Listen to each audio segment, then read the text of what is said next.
I want to start with a story about a little girl who always played rugby whenever she could. And maybe you're one of those little girls as well. I had brothers that played rugby, my dad played rugby, I went to the clubs with them, and just wanted to play rugby. No, you can't, you're a girl.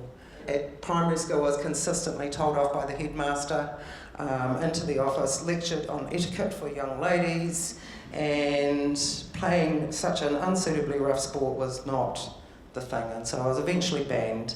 Then 12 years later I was still in love with rugby, and I attended 1987 Taranaki Sevens competition, and there was like 13 clubs there all playing seven-a-side rugby. The organisers decided that they should have a ladies' exhibition match at lunchtime, you know, to entertain the crowd. So I put my hand up, palmed my kids off to their dad, and took part in my first female versus female rugby. I'd already been playing, shit, I've got to be good at this, I think. And it turns out that I was. I got a runaway try. That solidified for me that this needs to happen. Women need to play rugby with women. This is awesome. I wrote a letter to the New Zealand Rugby Football Union. Alice has asked me for that letter. I said, I wrote a letter.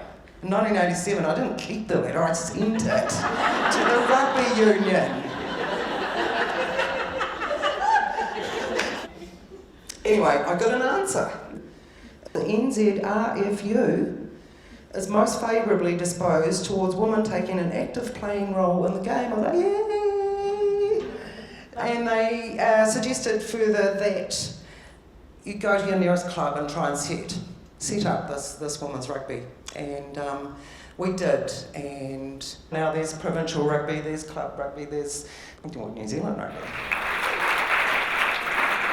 Just need to underline that if she hadn't done that, that's what kicked off basically us being recognised and being able to organise formal things. Up until then, it had been lots of exhibition stuff, and that was the thing that kicked it over to lead to where we are now. If we hadn't had that moment, we wouldn't be standing here on the eve of a Rugby World Cup in New Zealand.